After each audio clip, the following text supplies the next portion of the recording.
সামনের গাড়িটা ছিল খুব সুন্দর দেখতে, অনেকটা মহিন্দ্রা ইভির মতন।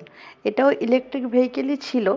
রাজস্বীকে জিজ্ঞেস করতে বলল চায়নার কোম্পানি, হিসারেও এদের শোরুম আছে। দেখে বেশ ভালো লাগলো গাড়িটা। Hello everyone, good evening, welcome to a new video. এটা ছিল রবিবারের ভিডিও। আমরা এসছিলাম মাছ নিতে সকালবেলা। রবিবার দিনই পুরো সপ্তাহের মাছের বাজার করে রাখি, কেননা পুরো সপ্তাহে রাজস্বীর আর সময় হয় না। শীতকালে অনেক ভ্যারাইটির মাছই পাওয়া যায়, গরমের সময় এত ভ্যারাইটির থাকে না, তাই শীতের সময় আমরা মাছটা প্রচুর খাই।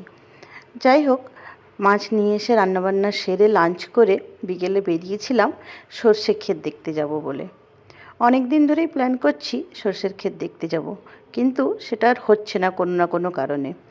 আজকেও কোনো প্ল্যান ছিল না, বাট হঠাৎ করেই মনে হলো যে একটু ঘুরেই আসি, যদি অন্ধকার না নামে তাহলে দেখে আসতে পারবো।